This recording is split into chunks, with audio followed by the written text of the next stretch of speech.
ಹೈದರಾಬಾದ್ನ ಜವಾಹರ್ ನಗರದಲ್ಲಿ ವಾಸ ಮಾಡ್ತಿದ್ದ ಅಂಜು ದಾಸರಿ ಎಂಬಾಕೆಗೆ ಇಬ್ರು ಹೆಣ್ಣು ಮಕ್ಕಳಿದ್ರು. ದೊಡ್ಡ ಮಗಳ ಹೆಸರು ರೋಶಿಣಿ ಕುಮಾರಿ. ಆಕೆಯ ವಯಸ್ಸು 21 ವರ್ಷ. ಚಿಕ್ಕ ಮಗಳು PUC ಓದ್ತಿದ್ಲು. ಇವಳು ಮೈನರ್ ಆಗಿದ್ರಿಂದ ಪೊಲೀಸರು ಇವಳ ಹೆಸರನ್ನ ಎಲ್ಲೂ ಬಹಿರಂಗಪಡಿಸೋಕೆ ಹೋಗಿರ್ಲಿಲ್ಲ. ಅಂಜು ದಾಸರಿ ಮನೆ ಕೆಲಸ ಮಾಡ್ತಾ ತನ್ನಿಬ್ಬರು ಮಕ್ಕಳನ್ನ ಓದಿಸ್ತಿದ್ಲು. ಕಳೆದ 2 ವರ್ಷದ ಹಿಂದೆ PUC ಓದ್ತಿದ್ದ ಚಿಕ್ಕ ಮಗಳಿಗೆ GD ಮೆಟ್ಲಾದಲ್ಲಿ ವಾಸವಾಗಿದ್ದ ಮೋಂಟಿ ಕುಮಾರ್ ಸಿಂಗ್ ಅನ್ನೋನು ಪರಿಚಯವಾಗಿದ್ದ. ಆ ಪರಿಚಯ ಪ್ರೀತಿಗೆ ತಿರುಗಿ ಅದು ಕಾಮದ ಪರಾಕಾಷ್ಠೆಗೆ ಹೋಗಿತ್ತು. ಮೋಂಟಿ ಕುಮಾರ್ ಡ್ರೈವರ್ ಆಗಿ ಕೆಲಸ ಮಾಡ್ತಿದ್ದ. ಆಗ ಇವನ ವಯಸ್ಸು 22 ವರ್ಷ. ಇಬ್ರು ಫೋನ್ನಲ್ಲಿ ಯಾವಾಗ್ಲೂ ಬ್ಯುಸಿಯಾಗಿರ್ತಿದ್ರು. ದೊಡ್ಡ ಮಗಳು ರೋಶಿಣಿ ಓದು ಮುಗಿಸಿ ಒಂದು ಕಂಪನಿಯಲ್ಲಿ ಕೆಲಸಕ್ಕೆ ಸೇರ್ಕೊಂಡಿದ್ಲು. ಇದರಿಂದ ತನ್ನ ತಾಯಿಗೆ ಆಸರಿಯಾಗಿ ಇರುತ್ತೆ ಅಂತ ಹೇಳಿ ರೋಶಿಣಿ ಕೆಲಸ ಮಾಡೋಕೆ ಶುರು ಮಾಡಿದ್ಲು. ಆದ್ರೆ ಚಿಕ್ಕ ಮಗಳು ಮಾತ್ರ 16 ವರ್ಷಕ್ಕೆಲ್ಲ ಪ್ರೀತಿಯ ಬಲೆಯಲ್ಲಿ ಬಿದ್ದು ಪ್ರಿಯಕರನ ಜೊತೆ ಸೇರಿ ಕಾಮದ ರುಚಿಯನ್ನ ಅನುಭವಿಸ್ತಿದ್ಲು. ತನ್ನ ತಾಯಿ ಮನೆಯಲ್ಲಿ ಇಲ್ಲದಿದ್ದಾಗ ಪ್ರಿಯಕರನನ್ನ ಮನೆಗೆ ಕರೆಸಿಕೊಂಡು ಎಂಜಾಯ್ ಮಾಡೋಕೆ ಶುರು ಮಾಡಿದ್ಲು. ತನ್ನ ತಾಯಿ ಕೆಲಸಕ್ಕೆ ಹೋಗ್ತಿದ್ದಂತೆ ಮೋಂಟಿ ಕುಮಾರ್ನ ಮನೆಗೆ ಕರೆಸಿಕೊಳ್ತಿದ್ದವಳು ಇವನ ಜೊತೆ ಕಾಮಕೇಳಿಯಲ್ಲಿ ಮುಳುಗಿ ತೇಲಿ ಬಿಡ್ತಿದ್ಲು. ಒಂದು ದಿನ ತಾಯಿ ಅಂಜು ಮನೆಗೆ ಬಂದಾಗ ಚಿಕ್ಕ ಮಗಳು ಪ್ರಿಯಕರನ ಜೊತೆ ಕಾಮಕೇಳಿಯಲ್ಲಿ ಮುಳುಗಿ ತೇಲ್ತಿದ್ಲು. 16 ವರ್ಷಕ್ಕೆಲ್ಲ ಬೆತ್ತಲಾಗಿ ಪ್ರಿಯಕರನಿಗೆ ದೇಹದ ಸುಖವನ್ನ ಕೊಡ್ತಾ ಮೈಮರೀತಿದ್ದ ಮಗಳನ್ನ ನೋಡಿ ಅಂಜು ರೋಷಾವೇಶಗೊಂಡಿದ್ಲು. ಆಗ ಮಗಳು ಹಾಗೂ ಅವಳ ಪ್ರಿಯಕರನಿಗೆ ಬೈದು ಬುದ್ಧಿ ಹೇಳಿದ್ಲು. ಅಂದು ಅಂಜು ಕೂಗಾಡ್ತಿದ್ದಂತೆ ಮೋಂಟಿ ಕುಮಾರ್ ಅಲ್ಲಿಂದ ಪರಾರಿಯಾಗಿದ್ದ. ಚಿಕ್ಕ ಮಗಳು ಮಾತ್ರ ನಾನು ಅವನನ್ನ ಲವ್ ಮಾಡ್ತಾ ಇದ್ದೀನಿ, ಅವನನ್ನೇ ಮದುವೆಯಾಗ್ತೀನಿ ಅಂತ ತಾಯಿ ಹತ್ರ ಹೇಳಿದ್ಲು. ಇದಕ್ಕೆ ಅಂಜು ನಿಂದು ಇನ್ನು ಚಿಕ್ಕ ವಯಸ್ಸು, ಓದೋ ವಯಸ್ಸಲ್ಲಿ ಓದೋದು ಬಿಟ್ಟು ಲವ್ ಬೇಕಾ ಅಂತ ಮಗಳಿಗೆ ಬೈದು ಬುದ್ಧಿ ಹೇಳಿದ್ಲು. ಆದ್ರೆ ಪ್ರಿಯಕರನ ಗುಂಗಲ್ಲಿ ಮುಳುಗಿ ಹೋಗಿದ್ದವಳು ಕಾಲೇಜಿಗೆ ಹೋಗ್ತೀನಿ ಅಂತ ಹೇಳಿ ಮೋಂಟಿ ಕುಮಾರ್ನ ಭೇಟಿಯಾಗಿ ಅವನ ಜೊತೆ ಎಂಜಾಯ್ ಮಾಡ್ತಿದ್ಲು. ಇದರಿಂದ ಅಂಜು ಪೊಲೀಸರಿಗೆ ಕಂಪ್ಲೇಂಟ್ ಕೊಟ್ಟಿದ್ಲು. ತನ್ನ 16 ವರ್ಷದ ಮಗಳನ್ನ ಮೋಂಟಿ ಕುಮಾರ್ ಎಂಬಾತ ಲವ್ ಮಾಡ್ತಿದ್ದೀನಿ ಅಂತ ತಲೆ ಕೆಡಿಸ್ತಿದ್ದಾನೆ ಅಂತ ಅಂಜು ಪೊಲೀಸ್ ಕಂಪ್ಲೇಂಟ್ ನ ಕೊಟ್ಟಿದ್ಲು. ಪೊಲೀಸರು ಇವನ ಮೇಲೆ ಪೋಕ್ಸೋ ಕೇಸ್ ನ ದಾಖಲಿಸಿದ್ರು. ಇದರಿಂದ ಇವನು 55 ದಿನಗಳವರೆಗೂ ಜೈಲಿನಲ್ಲಿದ್ದು ರಿಲೀಸ್ ಆಗಿದ್ದ. ಆದ್ರೆ ಜೈಲಿನಿಂದ ಬಂದವನು ಮತ್ತೆ ಪ್ರಿಯತಮೆಯನ್ನ ಭೇಟಿಯಾಗಿ ಇಬ್ರು ಎಂಜಾಯ್ ಮಾಡೋಕೆ ಶುರು ಮಾಡಿದ್ರು. ಆಗ ಇವರಿಬ್ಬರನ್ನ ಹೀಗೆ ಬಿಟ್ರೆ ಆಗೋದಿಲ್ಲ ಅಂತ ಹೇಳಿ ಮೋಂಟಿ ಕುಮಾರ್ ಮೇಲೆ ಮಗಳನ್ನ ಅತ್ಯಾಚಾರ ಮಾಡಿದಾನೆ ಅಂತ ಕೇಸ್ನ ಅಂಜು ದಾಖಲಿಸಿದ್ಲು. ಕಳೆದ ವರ್ಷ ಜನವರಿಯಲ್ಲಿ ಇವನ ಮೇಲೆ ಮತ್ತೆ ಪೋಕ್ಸೋ ಹಾಗೂ ರೇಪ್ ಕೇಸ್ನ ದಾಖಲಿಸಿದ್ರು. ಇದರಿಂದ ಮೋಂಟಿ ಕುಮಾರ್ ಮತ್ತೆ ಜೈಲು ಪಾಲಾಗಿದ್ದ. ಇತ್ತ ತನ್ನ ಪ್ರಿಯಕರನಿಗೆ ಟಾರ್ಚರ್ ಕೊಡ್ತಿದ್ದಾಳೆ, ಅಲ್ಲದೆ ನನ್ನ ಪ್ರೀತಿಗೆ ಅಡ್ಡವಾಗಿದ್ದಾಳೆ ಅಂತ ಇವಳು ತಾಯಿಯನ್ನೇ ಕೊಲೆ ಮಾಡೋಕೆ ನಿರ್ಧರಿಸಿದ್ಲು. ಜೈಲಿನಿಂದ ಪ್ರಿಯಕರ ಬರ್ತಿದ್ದಂತೆ ತನ್ನ ತಾಯಿಯನ್ನ ಕೊಲೆ ಮಾಡಬೇಕು ಅಂತ ಅನ್ಕೊಂಡಿದ್ಲು. ಸ್ವಲ್ಪ ದಿನಗಳ ನಂತರ ಮೋಂಟಿ ಕುಮಾರ್ ಕೂಡ ಬೇಲ್ ಮೇಲೆ ರಿಲೀಸ್ ಆಗಿ ಹೊರಗೆ ಬಂದಿದ್ದ. ಮೋಂಟಿ ಕುಮಾರ್ ಜೈಲಿನಿಂದ ರಿಲೀಸ್ ಆಗ್ತಿದ್ದಂತೆ ತನ್ನ ಪ್ರಿಯತಮೆ ತಾಯಿಯನ್ನ ಸಾಯಿಸಿ ಬಿಡೋಣ ಅಂತ ಹೇಳಿದ್ಲು. ಇದಕ್ಕೆ ಮೋಂಟಿ ಕುಮಾರ್ ಕೂಡ ಸರಿ ಅಂದಿದ್ದ. ಯಾಕಂದ್ರೆ ಅಂಜು ಅಲ್ಲಿಗಾಗ್ಲೇ ಇವನನ್ನ 2 ಸಲ ಜೈಲಿಗೆ ಕಳಿಸಿದ್ಲು. ಇದರ ಸೇಡು ಬೇರೆ ಇವನಿಗೆ ಇದ್ದಿದ್ರಿಂದ ಮೋಂಟಿ ಕುಮಾರ್ ಸಹ ಅಂಜು ಕೊಲೆಗೆ ಸರಿ ಅಂದಿದ್ದ. ಕೊಲೆ ಮಾಡೋಕೆ ಒಂದು ಕತ್ತಿಯನ್ನು ಖರೀದಿಸಿದ್ದ. ತನ್ನ ತಾಯಿ ಬೆಳಗ್ಗೆ ಕೆಲಸಕ್ಕೆ ಹೋಗಿ ಸಂಜೆ ಮನೆಗೆ ಬರ್ತಿದ್ಲು. ಹೀಗೆ ಅಂಜು ಮನೆಗೆ ಬರ್ತಿದ್ದಂತೆ ಕೊಲೆ ಮಾಡಿ ಹೂತು ಹಾಕ್ಬೇಕು ಅನ್ನೋದು ಇವರ ಪ್ಲಾನ್ ಆಗಿತ್ತು. ಯಾಕಂದ್ರೆ ಸಂಜೆ ತನ್ನ ಸೋದರಿ ರೋಶಿಣಿ ಮನೆಗೆ ಬರ್ತಾಳೆ. ಹೀಗಾಗಿ ಅವಳು ಮನೆಗೆ ಬರುವಷ್ಟರಲ್ಲಿ ತಾಯಿಯನ್ನ ಕೊಂದು ಹೂತು ಹಾಕಬೇಕು ಅನ್ನೋದು ಇವರ ಪ್ಲಾನ್ ಆಗಿತ್ತು. ಪ್ಲಾನ್ ಪ್ರಕಾರ ಕಳೆದ ವರ್ಷ ಮೇ 22ರಂದು ಅಂಜು ಮನೆಗೆ ಬರೋಕು ಮೊದಲೇ ಇವನು ಮನೆಗೆ ಬಂದು ವೇಟ್ ಮಾಡ್ತಿದ್ದ. ಬಾಗಿಲ ಹಿಂದೆ ಕಾದು ಕೂತಿದ್ದವನು ಅಂಜು ಮನೆಯೊಳಗೆ ಬರ್ತಿದ್ದಂತೆ ಹಿಂದಿನಿಂದ ಕತ್ತನ್ನ ಕೊಯ್ದು ಬಿಟ್ಟಿದ್ದ. ತಾಯಿ ಕಿರುಚಾಡ್ತಿದ್ರೆ ಚಿಕ್ಕ ಮಗಳು ಅಂಜು ಬಾಯಿಯನ್ನ ಮುಚ್ಚಿ ಪ್ರಿಯಕರನಿಗೆ ಕೊಲೆ ಮಾಡೋಕೆ ಸಾಥ್ ಕೊಟ್ಟಿದ್ಲು. ಹೀಗೆ ನೋಡ್ತಿದ್ದಂತೆ ಅಂಜು ಮಗಳ ಕೈಯಲ್ಲಿ ಪ್ರಾಣ ಬಿಟ್ಟಿದ್ಲು. ನಂತರ ಸ್ವಲ್ಪವೂ ಸಮಯವನ್ನ ವ್ಯರ್ಥ ಮಾಡದೆ ಇಬ್ರು ಸೇರ್ಕೊಂಡು ರಕ್ತದ ಕಲೆಗಳನ್ನೆಲ್ಲ ಒರೆಸಿದ್ರು. ಮಂಚದ ಕೆಳಗೆ ಶವವನ್ನ ಬಚ್ಚಿಟ್ಟಿದ್ರು. ವಾಸನೆ ಬರದಂತೆ ರೂಮ್ ಸ್ಪ್ರೇನ ಹೊಡೆದಿದ್ರು.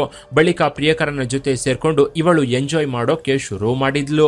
ಆಗ ಅದೇ ಟೈಮ್ಗೆ ಮನೆಗೆ ರೋಶಿಣಿ ಬಂದಿದ್ಲು. ರೂಮಲ್ಲಿ ತನ್ನ ತಂಗಿ ಮೋಂಟಿ ಕುಮಾರ್ ಜೊತೆ ಸೇರ್ಕೊಂಡು ಆಡ್ತಿದ್ದ ಕಾಮದಾಟವನ್ನ ಆಕೆ ಸೌಂಡ್ ಕೇಳಿನೇ ಅರ್ಥ ಮಾಡ್ಕೊಂಡಿದ್ಲು. ಇವರಿಬ್ಬರ ಬಗ್ಗೆ ಆಕೆಗೆ ಮೊದಲೇ ಗೊತ್ತಿದ್ರಿಂದ ರೋಶಿಣಿ ಏನು ಮಾತನಾಡದೆ ಸುಮ್ಮನಾಗಿದ್ಲು. ಆದ್ರೆ ಎಷ್ಟು ಹೊತ್ತಾದ್ರೂ ತನ್ನ ತಾಯಿ ಮನೆಗೆ ಬಾರದಿದ್ದಾಗ ಚಿಕ್ಕ ಮಗಳನ್ನ ಅಮ್ಮ ಎಲ್ಲಿ ಅಂತ ಕೇಳಿದ್ಲು. ಆಗ ಚಿಕ್ಕ ಮಗಳು ನನಗೂ ಗೊತ್ತಿಲ್ಲ, ಸ್ಕೂಟಿ ಮೇಲೆ ಹೊರಗೆ ಹೋದ್ಲು, ಫೋನ್ ಮಾಡಿದ್ರೆ ಫೋನ್ ನ ರಿಸೀವ್ ಮಾಡ್ತಿಲ್ಲ ಅಂತ ಹೇಳಿದ್ಲು. ಆದ್ರೆ ಕೊಲೆ ಮಾಡಿ ಮೋಂಟಿ ಕುಮಾರ್ ಅಂಜು ಸ್ಕೂಟಿಯನ್ನ ತಗೊಂಡು ಅವನ ರೂಮಲ್ಲಿ ಬಚ್ಚಿಟ್ಟು ಬಂದಿದ್ದ.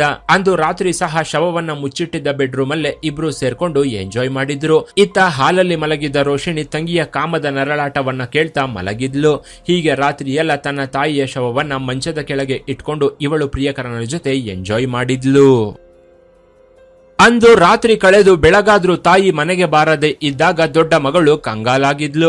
ಚಿಕ್ಕ ಮಗಳು ತನ್ನ ತಾಯಿಯ ಬಗ್ಗೆ ಕೆಟ್ಟದಾಗಿ ಮಾತಾಡಿ ಅಮ್ಮ ಯಾರ ಜೊತೆನೋ ಹೋಗಿರಬಹುದು ಅಂತ ತನ್ನ ಅಕ್ಕನ ದಿಕ್ಕು ತಪ್ಪಿಸೋಕೆ ನೋಡಿದ್ಲು. ದೊಡ್ಡ ಮಗಳು ತುಂಬಾ ಸಲ ಫೋನ್ ಟ್ರೈ ಮಾಡಿದ್ರು, ಅಂಜು ಫೋನ್ ನಾಟ್ ರೀಚಬಲ್ ಅಂತ ಬರ್ತಿತ್ತು. ಇದರಿಂದ ರೋಹಿಣಿ ಕೆಲಸಕ್ಕೆ ಹೊರಟು ಹೋಗಿದ್ಲು.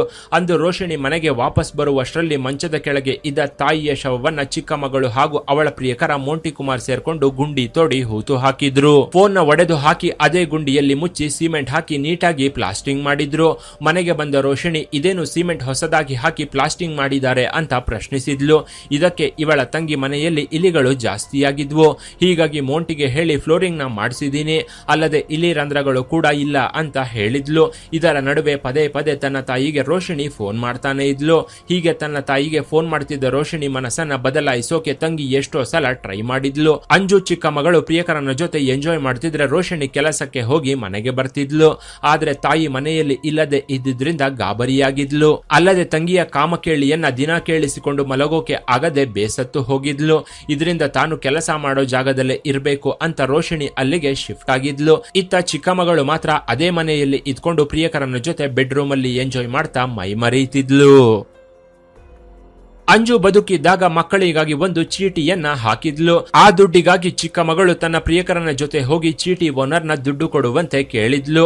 ಆಗ ಆ ಚೀಟಿ ಓನರ್ ನಿನ್ನ ತಾಯಿ ಬಂದ್ರೆ ಮಾತ್ರ ಹಣ ಕೊಡ್ತೇವೆ ಅಂತ ಹೇಳಿದ್ದ. ಇದರಿಂದ ಅಂಜು ಚಿಕ್ಕ ಮಗಳು ನನ್ನ ತಾಯಿ ಎಲ್ಲಿಗೋ ಹೋಗಿದ್ದಾಳೆ, ಸ್ವಲ್ಪ ದಿನಗಳಿಂದ ಕಾಣಿಸ್ತಿಲ್ಲ ಅಂತ ಹೇಳಿದ್ದ. ಇದಕ್ಕೆ ಆ ಚೀಟಿ ಓನರ್ ನಿನ್ನ ತಾಯಿ ಕಾಣಿಸ್ತಿಲ್ಲ ಅಂತ ಮಿಸ್ಸಿಂಗ್ ಕಂಪ್ಲೇಂಟ್ ಕೊಟ್ಟು FIR ಕಾಪಿನ ತಂದು ಕೊಡುವಂತೆ ಕೇಳಿದ್ದ. ಒಬ್ಳೆ ಹೋಗಿ ಪೊಲೀಸ್ ಕಂಪ್ಲೇಂಟ್ ಕೊಟ್ರೆ ಅನುಮಾನ ಬರುತ್ತೆ ಅಂತ ಹೇಳಿ ಅಂಜು ಚಿಕ್ಕ ಮಗಳು ತನ್ನ ಅಕ್ಕ ರೋಹಿಣಿಯನ್ನ ಜೊತೆಗೆ ಕರ್ಕೊಂಡು ಹೋಗಿ ತಾಯಿ ಕಾಣೆಯಾದ ಬಗ್ಗೆ ಕಂಪ್ಲೇಂಟ್ ಕೊಟ್ಟಿದ್ಲು. ನನ್ನ ತಾಯಿ ಮನೆಯಿಂದ ಹೊರಗೆ ಹೋಗುವಾಗ ಸ್ಕೂಟಿಯಲ್ಲಿ ಹೋಗಿದ್ಲು ಅಂತ ಸ್ಕೂಟಿ ಕಲರ್ ಹಾಗೂ ನಂಬರ್ ಸಮೇತ ದೂರಲ್ಲಿ ಉಲ್ಲೇಖಿಸಿದ್ಲು.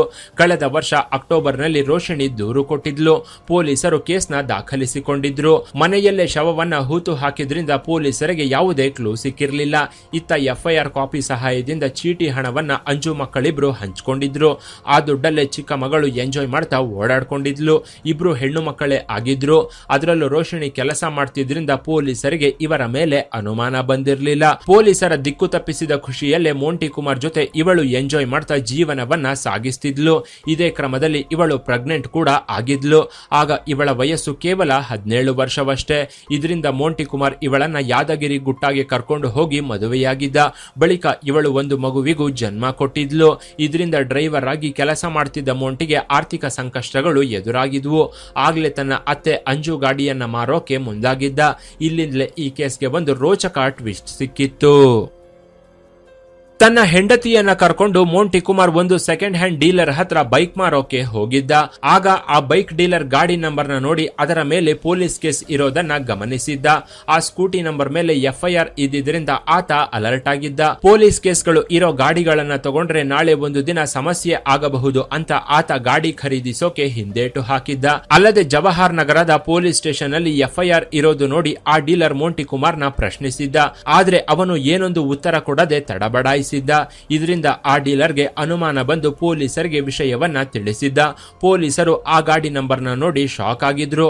ಯಾಕಂದ್ರೆ ಅಂಜು ಕಾಣೆಯಾದಾಗ ಸ್ಕೂಟಿ ಸಮೇತ ಮಿಸ್ ಆಗಿದ್ದಾಳೆ ಅಂತ ದೊಡ್ಡ ಮಗಳು ರೋಹಿಣಿ ಕಂಪ್ಲೇಂಟ್ ನಲ್ಲಿ ಉಲ್ಲೇಖಿಸಿದ್ಲು. ಆದ್ರೆ ಈಗ ಸ್ಕೂಟಿ ಮಾರೋಕೆ ಮೋಂಟಿ ಕುಮಾರ್ ಮುಂದಾಗಿದ್ದು ನೋಡಿ ಪೊಲೀಸರು ಮತ್ತೆ ಕೇಸ್ನ ಕೈಗೆತ್ತಿಕೊಂಡಿದ್ರು. ಮೋಂಟಿ ಕುಮಾರ್ನ ವಶಪಡಿಸಿಕೊಂಡು ವಿಚಾರಣೆ ನಡೆಸಿದಾಗ ಅಂಜು ಕೊಲೆ ರಹಸ್ಯ ಬಯಲಾಗಿತ್ತು. ಅಲ್ಲದೆ ಕೊಲೆ ಮಾಡಿ ಬಾಡಿಯನ್ನ ಮುಚ್ಚಿಟ್ಟಿದ್ದ ಜಾಗವನ್ನು ತೋರಿಸಿದ್ರು. ಅಂಜು ಮೃತದೇಹವನ್ನ ಹೂತು ಹಾಕಿದ್ದ ಜಾಗದಲ್ಲೇ ಅಗೆದು ಮೃತದೇಹವನ್ನ ವಶಪಡಿಸಿಕೊಂಡ ಪೊಲೀಸರು ಅದನ್ನ ಪೋಸ್ಟ್ ಮಾರ್ಟಂಗೆ ಕಳಿಸಿದ್ರು. ಅಲ್ಲಿಗಾಗ್ಲೇ ಮೃತದೇಹವನ್ನ ಹೂತು ಹಾಕಿ ವರ್ಷವೇ ಆಗಿದ್ದರಿಂದ ಅಂಜು ದೇಹ ಪೂರ್ತಿ ಕೊಳೆತು ಹೋಗಿತ್ತು. ಕೊಲೆ ಮಾಡಿದ್ದು ನಾನೇ ಅಂತ ಮೋಂಟಿ ಕುಮಾರ್ ಒಪ್ಕೊಂಡಿದ್ರಿಂದ ಇವನನ್ನ ಜೈಲಿಗೆ ಕಳಿಸಿದ್ರು.